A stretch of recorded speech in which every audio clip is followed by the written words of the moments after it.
It's really a great honor to be asked to address this distinguished audience in the memory of our beloved hand of the cause, Mr. Hassan Balyuzi.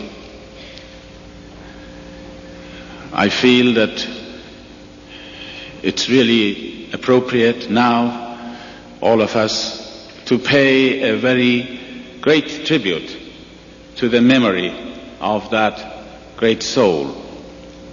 He was one of those who was appointed as a hand of the cause, as it was mentioned, and he was, his great-grandfather was one of the two brothers of the wife of the Bab. That's his relation to the Bab. And his great scholarly work is well known. The subject that has been given to me is not a common subject to talk about at a peace conference. I don't think any international conferences which are held about peace that they want to talk about the soul. You know, the soul, many peoples of the world do not think about the soul. Perhaps millions of peoples even don't know they have a soul, or if they do, they never think about it. And yet, the soul is the greatest motivating power within man. And it is the knowledge of the soul which will enable us to appreciate our motives and our functions and our life. You know, the soul is a spiritual reality. It's not something that you can discuss it in the light of physics or mathematics. It's a spiritual reality. And in order to understand it, the only way we have to understand, not the soul itself, because we shall never understand the reality and the essence of the soul, shall never understand it. But we perhaps will be able to appreciate its characteristics and its powers. And therefore, the only source we have to appreciate and understand something about the soul is to turn to the holy books of various religions. Because the idea of the soul, that we have a soul, really has been given to us through the teachings of these great world religions. But up until now, humanity had not reached a stage to be able to appreciate the nature of the soul. And so, the prophets and the founders of great religions, that we Baha'is refer to them as manifestations of God, like Christ, like Muhammad, for example, who was the latest of all, have spoken very little about it. In fact, there is only one short sentence which we know in Islam describing the soul as to be having come from God. And that's all we know of the soul when we return to the holy books of all these religions. Now, one of the greatest contributions that Baha'u'llah has made to religious knowledge is that he has in his writings, both Baha'u'llah and Abdul Baha, they both have in their writings, have shed so much light on this subject of the soul, that if you compile their writings together, probably you will make 1 or 2 volumes.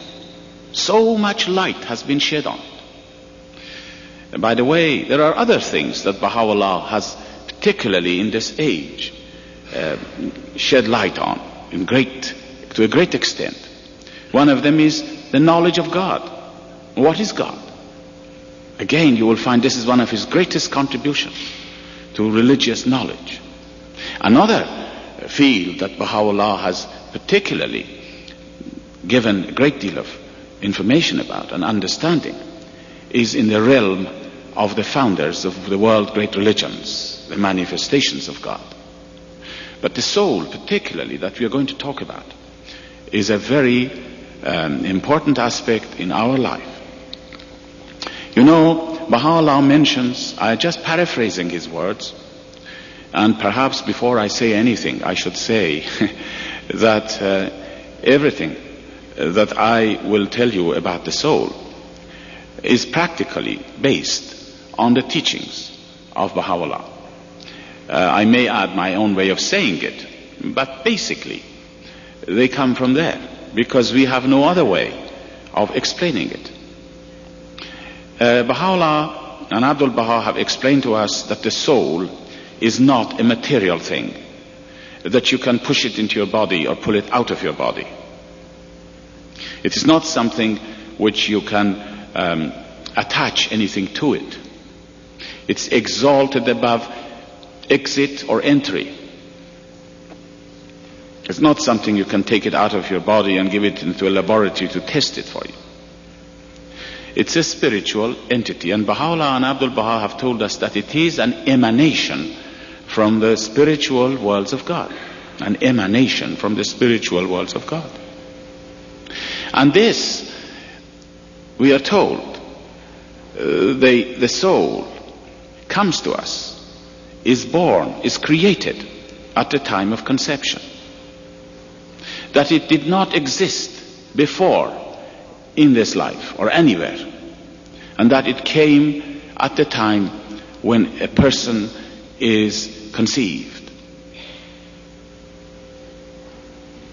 Now, when the first cell is created in the womb of the mother, and the soul is associated with it, then this is the beginning of a human being. Now, I said the soul associated with the body. Really, we cannot say anything else, even association. When you say the soul is associated with the body, in itself is a relationship. Relationship with a material thing. And even that is not possible for the soul. For the soul to describe it in any way, we have no words for it. Because words are very inadequate tools for expressing a spiritual reality. But we have to use a word. So we say the soul is associated with the body. Abdul Baha has described this association of the soul and the body as the association of light and the mirror. If you look at the light, if you look at the mirror, you will find there is light in it. But really, the light is not in the mirror that you can take your hands and take it away. There is a relationship between the light and the mirror, that's all. The light comes from a different source. The mirror is a piece of metal. And if you break the mirror, nothing happens to the light. Abdul Baha has explained to us that this is the meaning. This is the way that God has created us, in this way, that our soul. Now, before I go any further, I wanted to mention that I mentioned first that we have to turn to the writings of the faith, the writings of Baha'u'llah and Abdul Baha. There is no other way that we can understand and appreciate this spiritual reality, this great spiritual essence, which we call it the soul. But then there is another thing which could help us. And in order to understand that, I wanted to mention to you that in this creation that we come across with, This creation is one entity. There are not two different worlds. There is no such a thing as a spiritual world separate from this physical world. God's creation is one entity. And all the laws which run through the, say, physical world, they also, the same laws and the same principles lie, also pass through, go through in the spiritual worlds of God. The same laws and the same principles that you will find say in nature.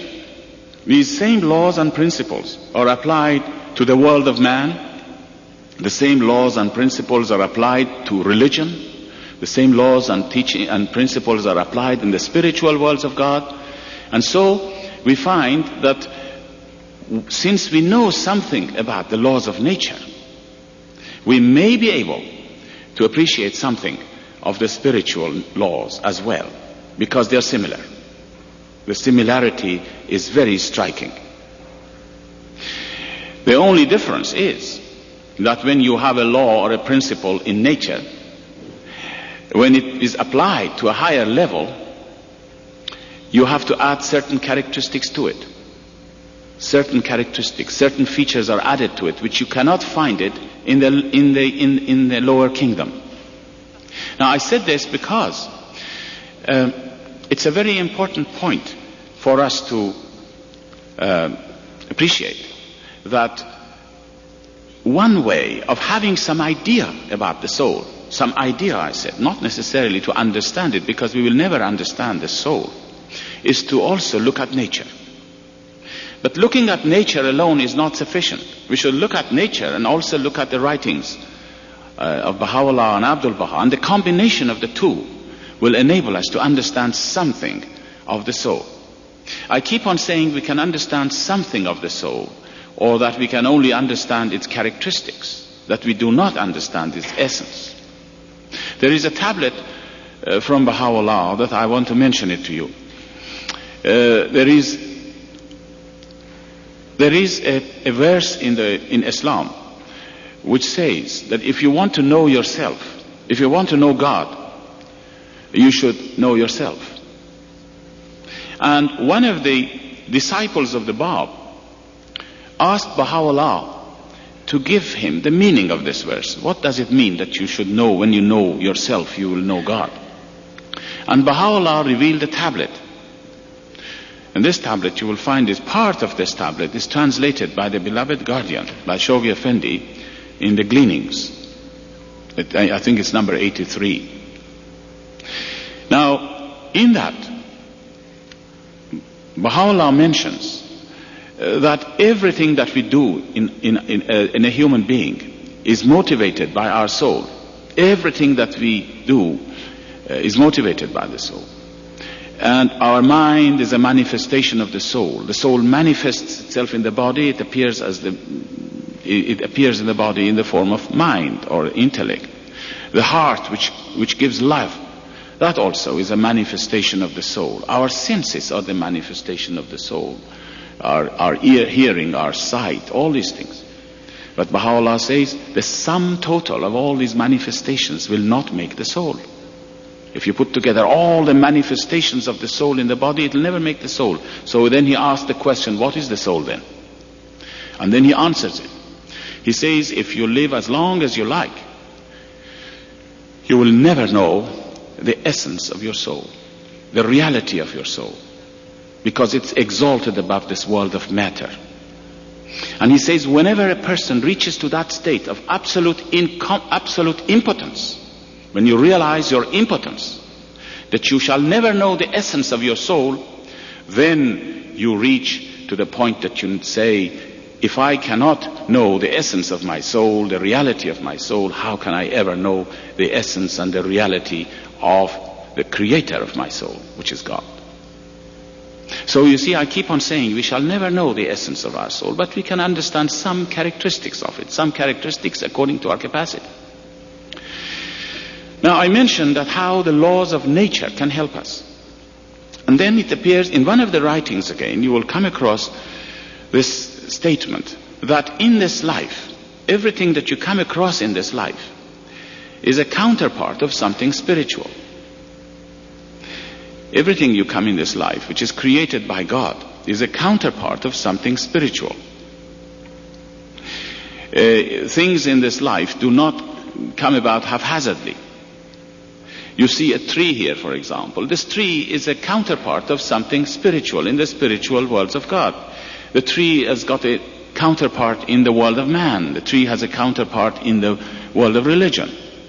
You talk about the tree of knowledge, for instance, you see. It is a counterpart of this physical tree. So for everything, for everything which you see in this life, there is a counterpart. In the writings, there is one of the examples of this counterpart which is given, a parallel, is that we are told, for example, that the sun is a counterpart of the founders of great world religions, the manifestations of God. The same quality that the sun has, the same function of the sun. The sun pours its energies upon this life and gives life to it. And so do the manifestations of God, the founders of great religions. They also pour their spiritual energies upon mankind. And so you can say the sun and the manifestations of God are counterparts of each other in different realms. Now, if we want to understand the soul, which is a spiritual thing, if we could find a counterpart for it in this life, something physical that is similar to it, that has the same characteristics, then when we study that counterpart, that physical counterpart, then we can get some ideas about the soul, some ideas. From the writings again, as I said, we cannot go alone on our own on this journey. We have constantly to seek the support and understanding from the writings. From the writings it appears that the counterpart, the physical counterpart of the soul in this life is the embryo which grows in the womb of the mother. That is to say, whatever happens to the embryo, whatever stages the embryo grows in the womb of the mother, and for whatever purpose, the same thing applies to the soul. And when you look at the two, again look at the writings, we will find Abdul Baha has given us several examples of the embryo being similar to the soul. And when you examine the characteristics of the embryo growing in the womb of the mother, it'll become very interesting parallels that you can draw. You see, the physical body of man is created at the time of conception, and one cell comes into being. That cell has nothing in it. There is nothing that you can see in this cell. You cannot see any limbs or organs or a person. But that cell has the capacity to multiply and eventually to become a perfect human being. It's the same thing with the soul. When the soul comes to us at the time of conception, that soul has nothing, has no virtues, no qualities, no perfections. But it can acquire them in this life. It has no knowledge. It can acquire it in this life. It has no virtues, no perfections. It can acquire them in this life, of whatever period it may be. So you see, there was a similarity. Another similarity is that the embryo grows gradually within the womb of the mother. It gradually acquires limbs and organs. And the soul is the same way. It gradually acquires qualities and perfections. It takes it a long time in this life to acquire these qualities and perfections. Well, I am using this particular similarity purely to help us to understand something. And what I am saying will never be the soul. I want to repeat this over and over again, but it gives us some idea of our soul. You see, another thing which you will find happens is that the embryo must grow in the womb of the mother. And that's its place. It's not growing anywhere else. It is attached to the womb of the mother. It's its home. And the same thing is with the soul. The soul is got an association with our body, with ourself, with our human side, with our physical side. It's attached to it, not physically, but it has an attachment to it. And this is a place. It will never leave it. As long as a person lives, the soul will not leave it. In the same way that as long as the embryo growing in the womb of the mother, it does not leave the womb world. It's there. There are another similarities, is that the embryo, the womb of the mother is not a place for the embryo to live in all its life. Oh no, it's only a temporary period, a transitory period during which time the soul, the embryo will grow in the womb of the mother. You see the similarity again with the soul? This world that we live in is not a place for the soul. This is not its home. This is not its permanent home. This is a transitory period. Every one of us, whether you are 50-year-old or 100 years old, that we live in this world, the soul is with us for that period in this world. But this is not its home. Oh no. This is a transitory period. See how important this point is? If only mankind will realize this, humanity will realize that this world is not a place to focus all our attention to, as if we are going to live in it for all our life. You see? It's not. It's only a transitory period. Another similarity is this, that the purpose of the embryo growing in the womb of the mother really is to acquire limbs and organs. Limbs and organs grow so that it becomes a perfect human being. And the same thing is with the soul in this life. The purpose of the soul being with us is that it may acquire spiritual qualities and perfections and virtues that it has to acquire in this life. This is the purpose of it. This is the purpose of it. You will find that when we look at creation in this light, you can see what God really has done. He has brought two opposite things together. One, something material in this life, and has attached to it, spiritually attached to it. Be very careful, because we mustn't use the word attachment. Spiritually attached to this body, a soul.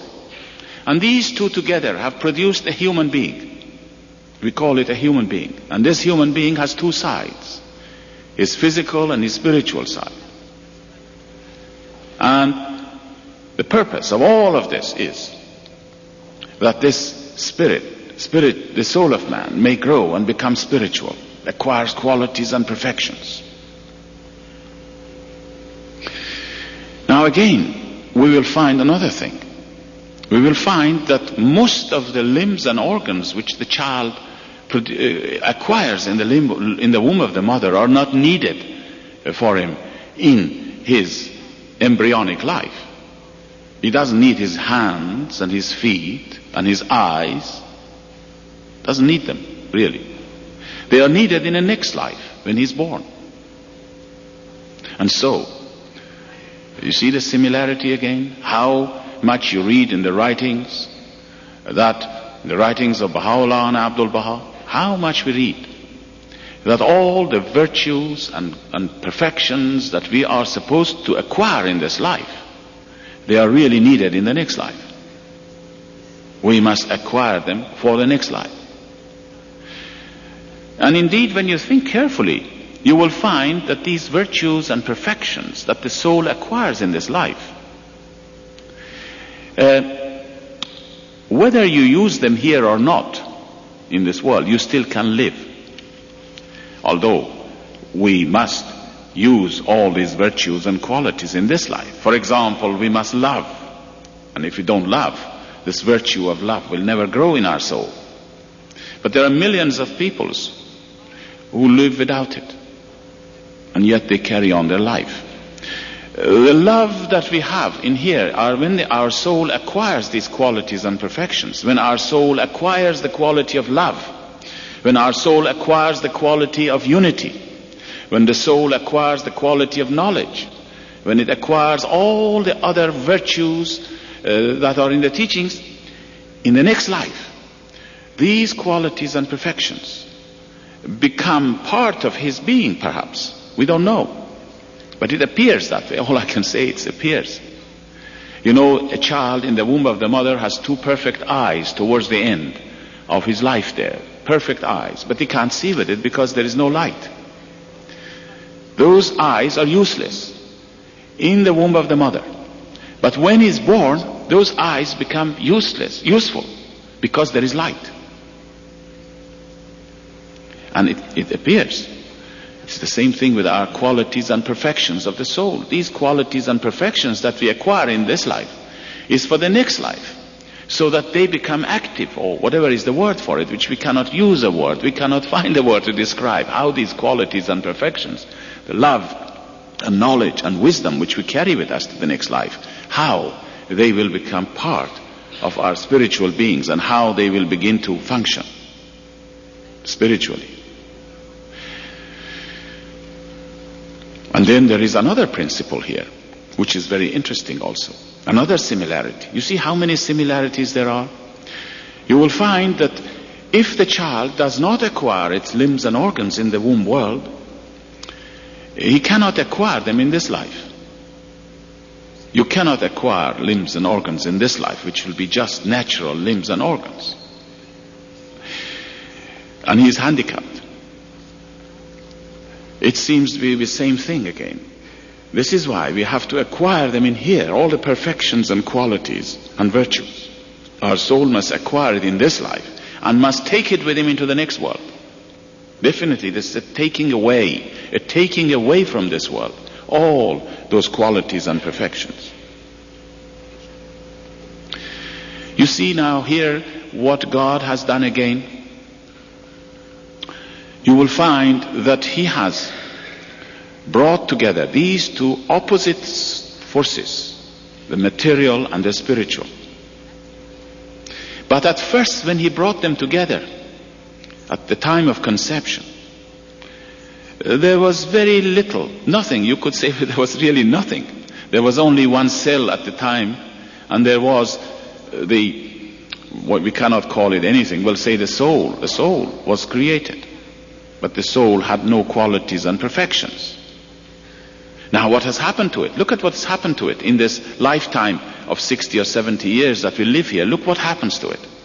That soul which came to us 70 or 80 years ago when we were born or was conceived and had no qualities and perfections, now it has acquired all the qualities, perfections, virtues. It has carried on the teachings of God. It has recognized God and has recognized all kinds of things, has grown enormously spiritually. See the difference then? And this is the purpose. In one of his, in the writings again, we come across other analogies.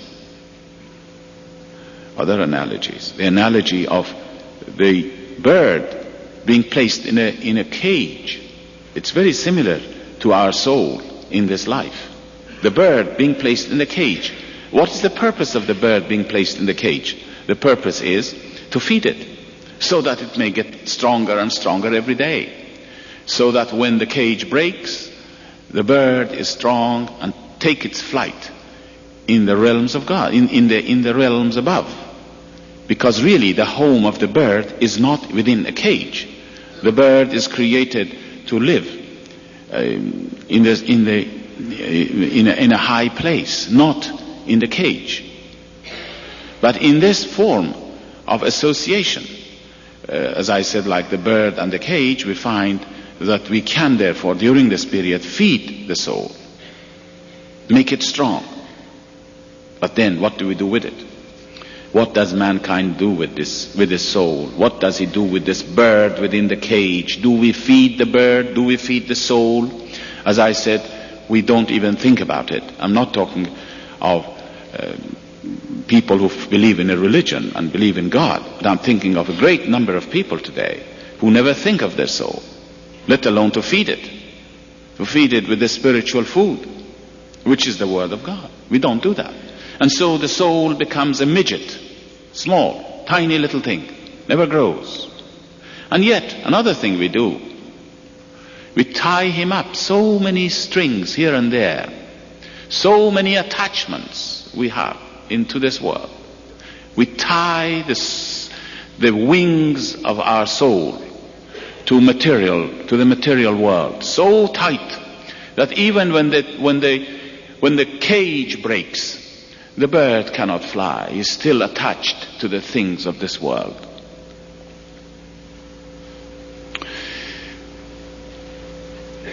Now, there is another principle in nature, and that is that everything returned to its origin.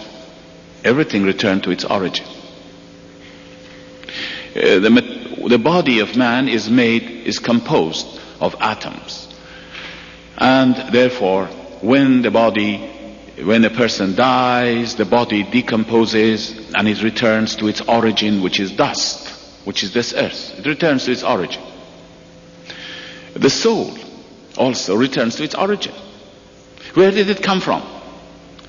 We are told in the writings very clearly that the soul has come from the spiritual worlds of God. So where does it return to? It returns to its origin, which is the spiritual worlds of God. But what a difference! When it first came, it had no virtues, no qualities, no perfections. Now look at it. It has got an identity, a personality, and Baha'u'llah and Abdul Baha have told it has got an identity, a personality, and Baha'u'llah and Abdul Baha have told us that we will retain that identity in the spiritual worlds of God. He says we will associate with one another. He says the holy souls will associate with the prophets and the founders of great religions and the manifestations of God in the next life. It's not something that you lose consciousness of who you are.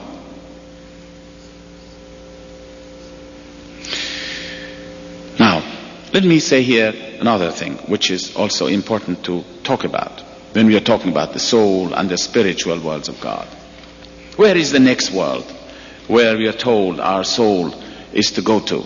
We are talking about the spiritual world. And Baha'u'llah tells us that the spiritual worlds of God are infinite in range.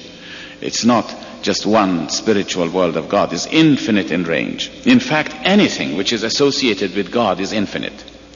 Anything. There's never limitations with God. Anything that He has created is infinite. Look at this universe. This physical universe is infinite.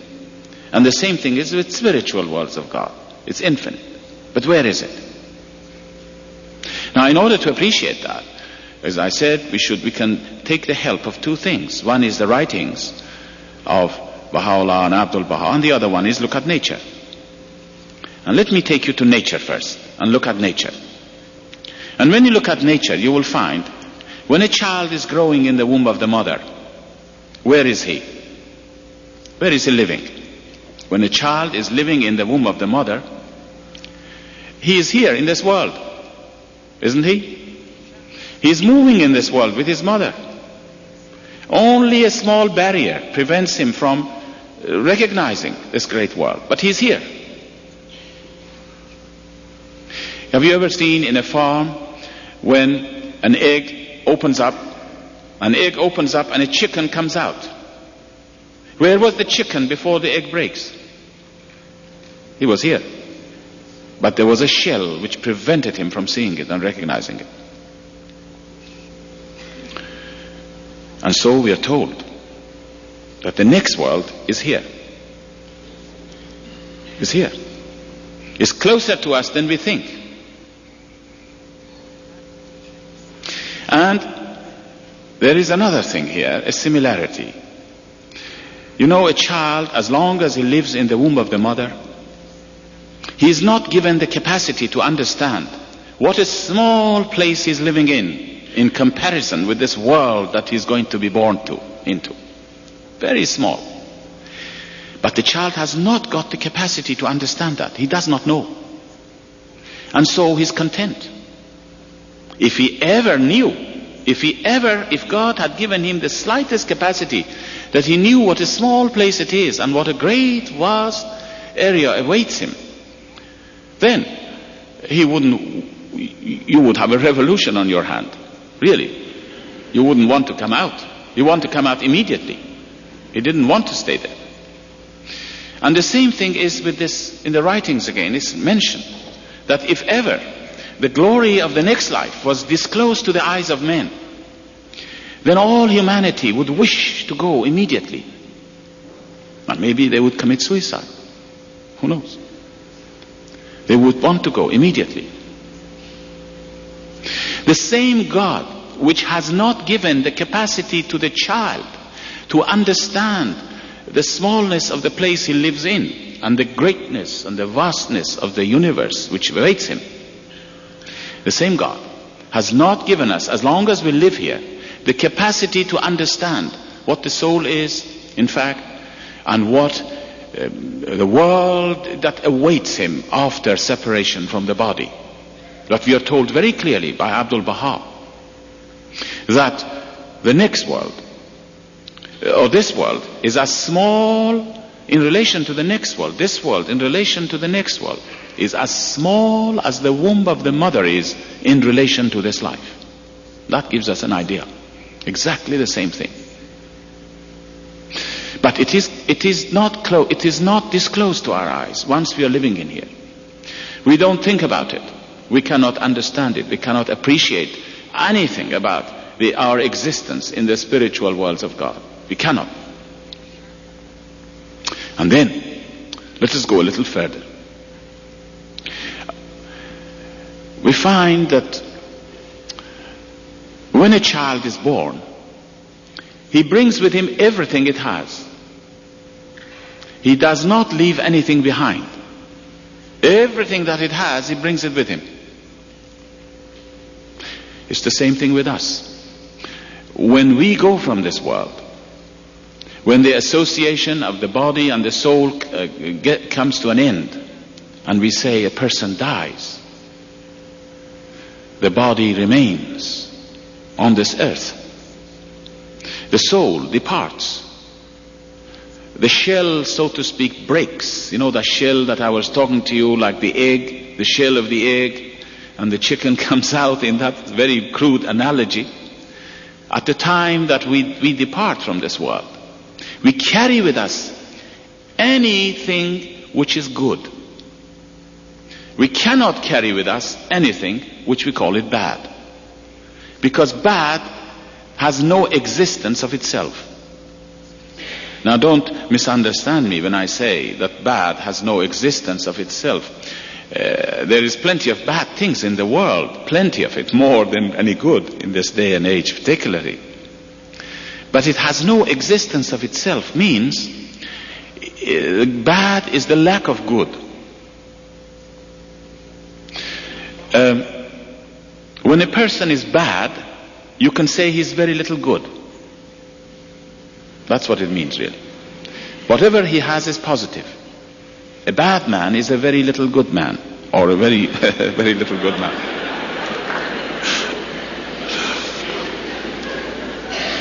You see, poverty does not exist in a sense. It has no existence of itself, like darkness, which has no existence of itself. Darkness has no existence of itself. Light has. You can carry light from one room to another, but you can't say to a person, bring some darkness with you. It's the same thing with poverty. If you are a poor man, you can't say, I'm a very poor man and I'm coming to your house and I'm going to bring all my poverty with me. All your poverty means you have very little money. That's all it means. And that is what we take to the next world. Whatever is good that we have, we can take with us to the next life. And from there, we start our spiritual life. It's like a capital that you have. Someone has a large capital. Someone has very little capital. And then we start our spiritual journey. Depending on what we have acquired in this life, what qualities and perfections we have acquired in this life, it decides the level on which we're going to live. This appears to us. From the writings we know one thing. And that is, Baha'u'llah and Abdul Baha have told us that in the next life, man will be graded, humanity will be graded, will be divided into levels of existence. It's not surprising. God seems to like this. He likes different levels of existence, in the same way that in this life He has also created different levels of existence. You have the mineral world, you have the vegetable world, you have the animal world, and look at the animal world itself. Within the animal world there are so many grades of animals, from the, say, a worm in the lowest scale, and then go up to the intelligent animals, so many grades of animals. He loves this division. And so in the next life we will be divided, and He tells us that those who are on a high level will dominate, will encompass those who are on a lower level, and those who are on a lower level will never understand those who are on a higher level. And we might say, a great pity that it is like this, but this is the way God likes it. And this is the meaning of heaven and hell, really. The nearest you are to God, you are in heaven. And if you are on a lower level, it is deprivation. It's all relative terms. Heaven and hell is a relative term. But God likes this somehow.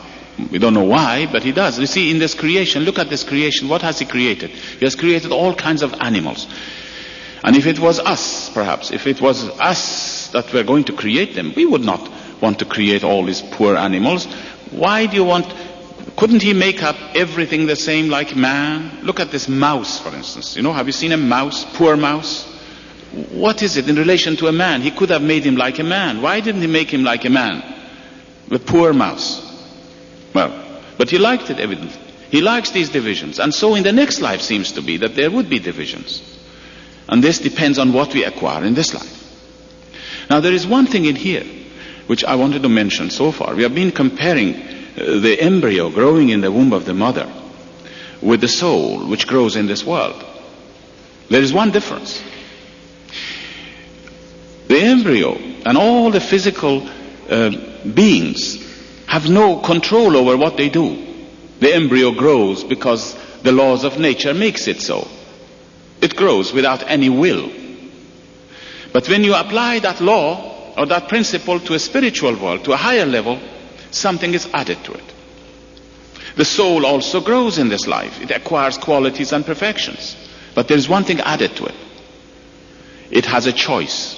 It can make the choice. It can make a choice of either acquiring qualities and perfections or not.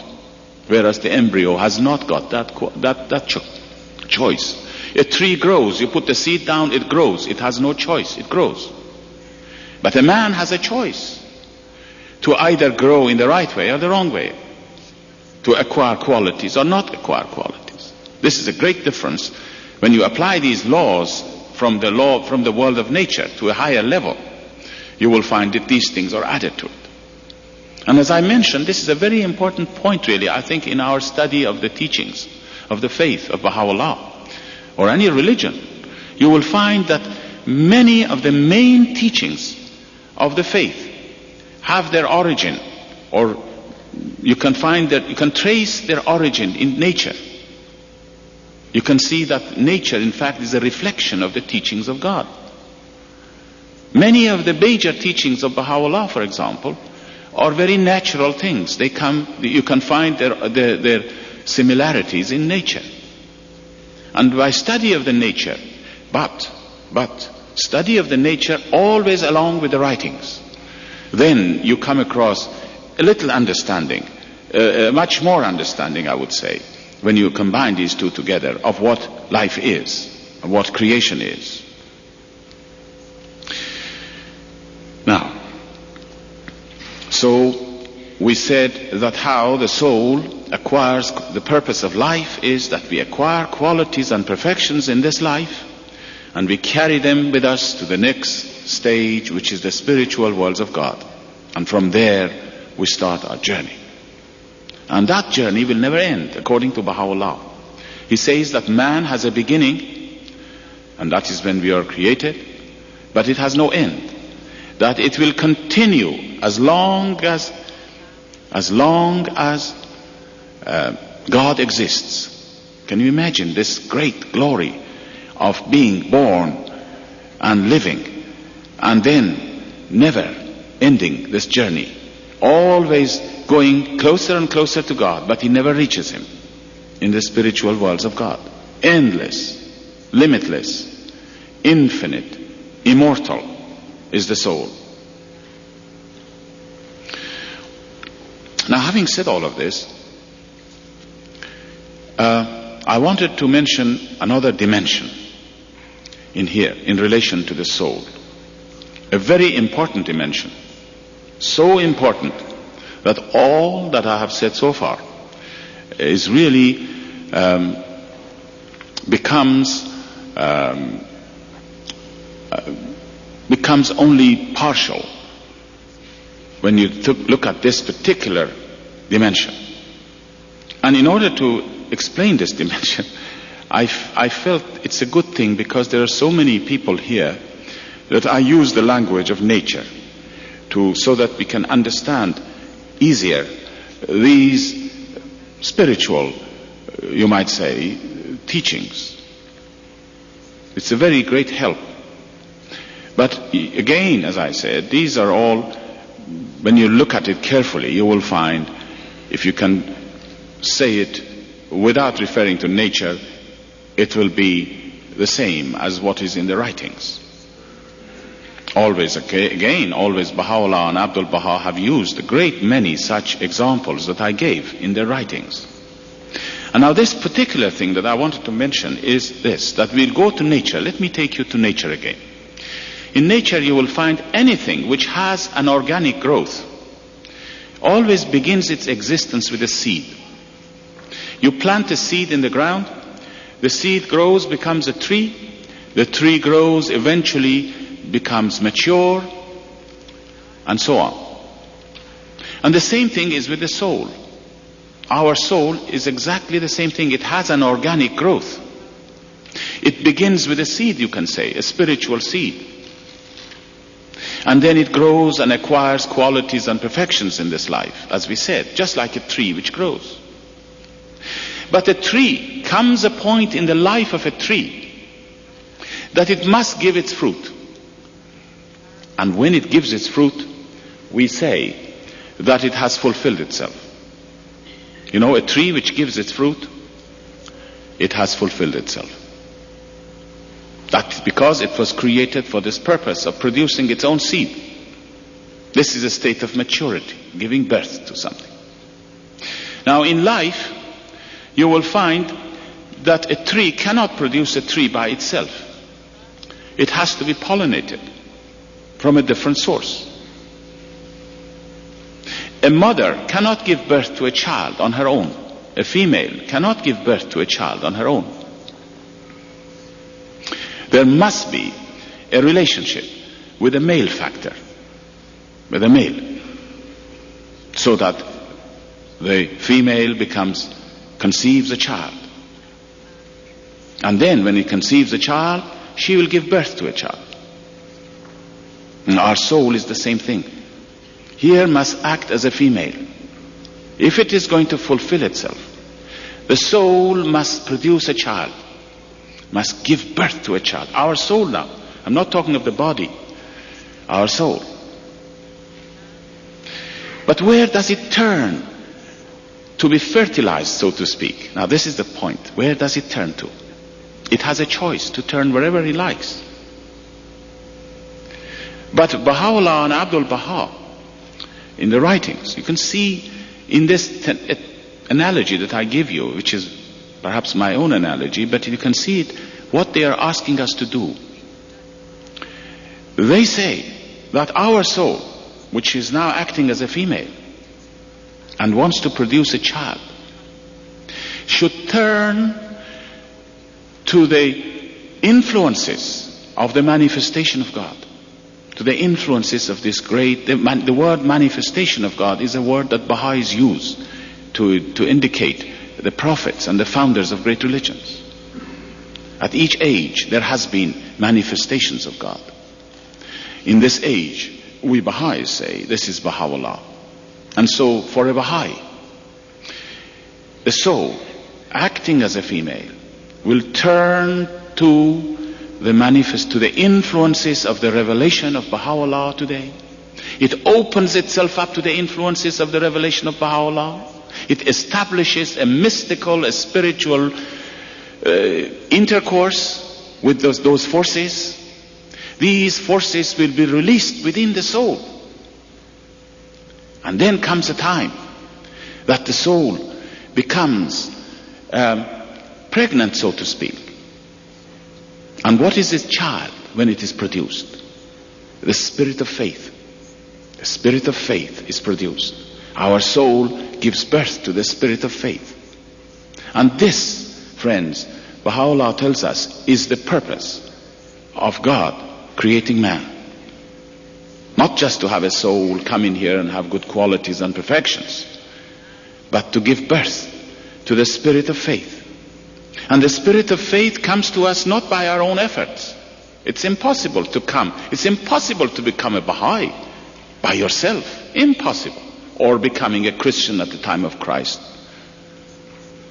The only way you can recognize, the only way that we can have faith is that this mystical, spiritual relationship must be established. The forces of the revelation of Baha'u'llah in this age will penetrate into the heart of a person, into the soul. And comes a point that he says, I believe. And when the soul says, I believe, that child is born. The spirit of faith is born. And this, Baha'u'llah tells us, in every age it has been the same thing. When Peter recognized Christ, and he recognized, what did he do?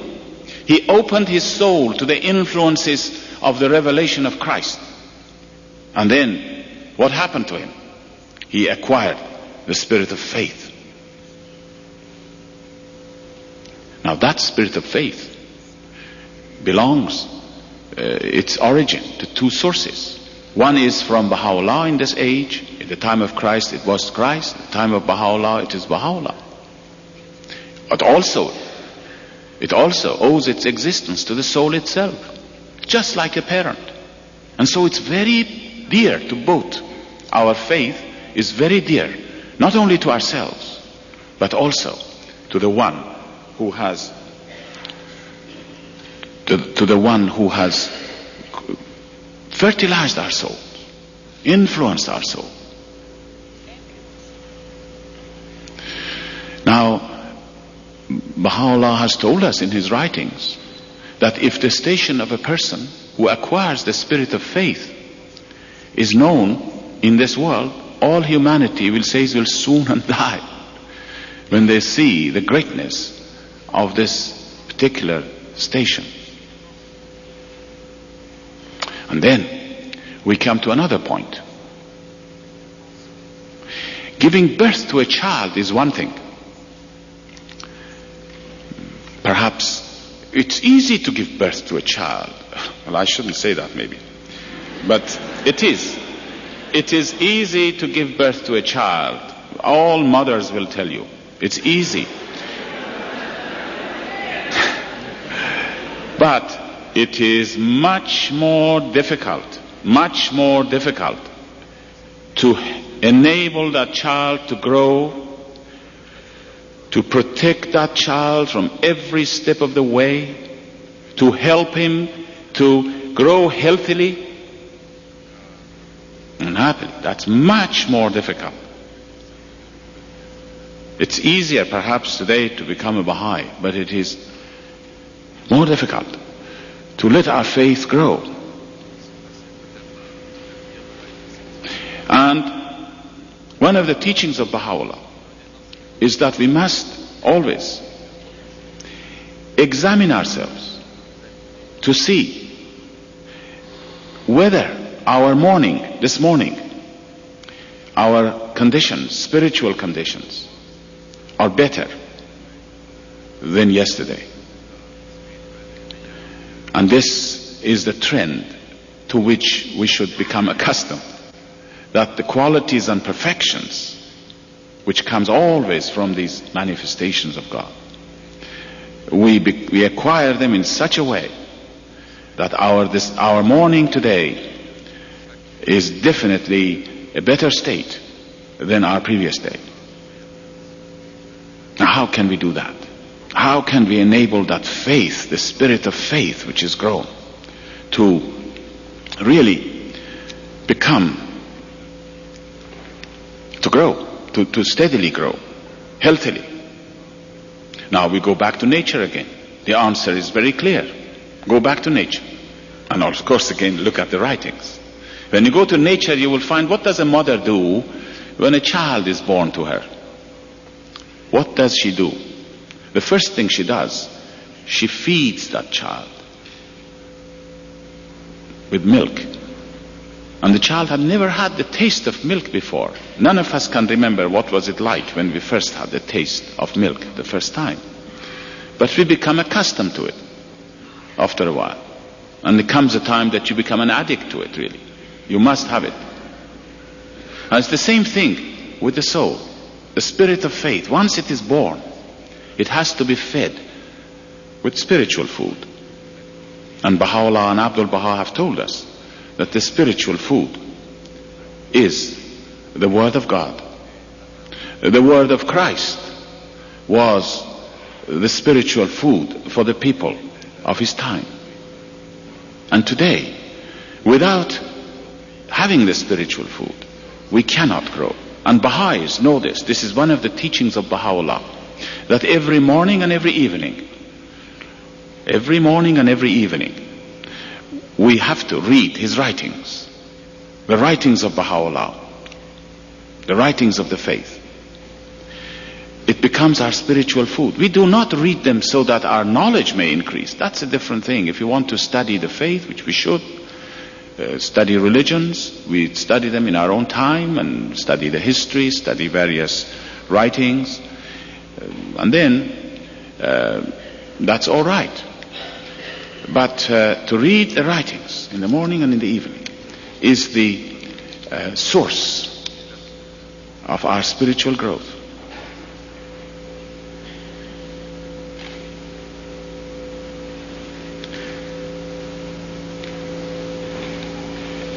I feel that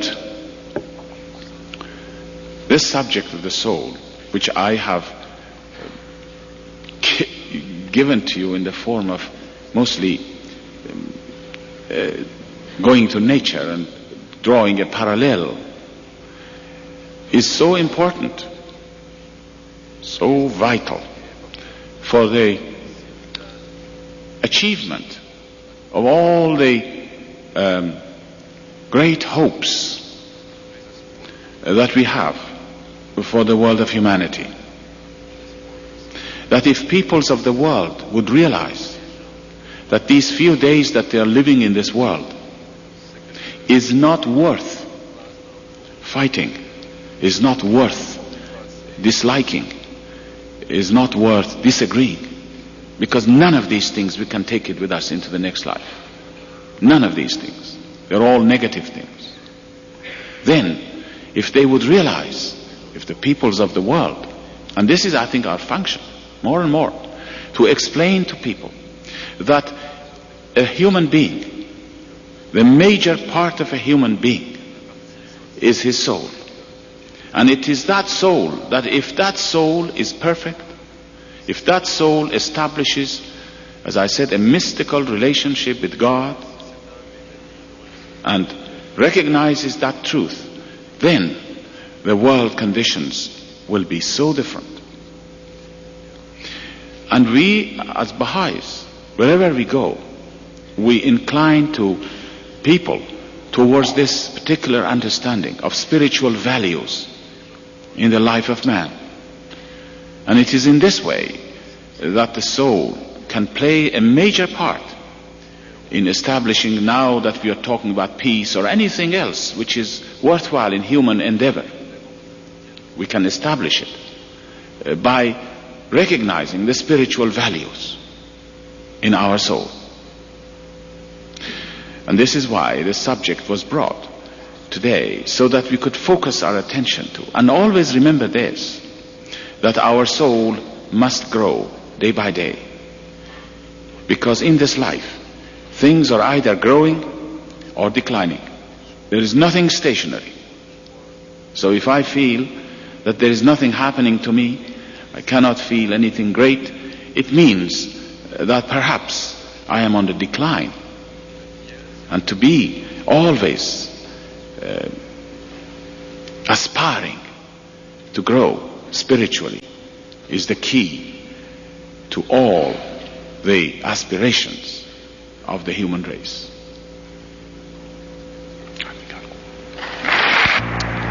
You know, you see my hand. Well, I'll tell you how this happened. I was riding a bicycle. So when I fell and went to the hospital, the doctor looked at me and he said, "How old are you?" I said, "I'm 67. He said, "How did this happen?" I said, "I was riding a bicycle." He said, "Good for you." He said, "You have a youthful spirit." I said, "With some doses of stupidity."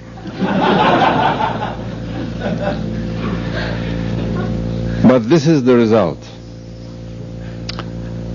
Speaking about youthful spirit, you know, there was a Baha'i in the Holy Land.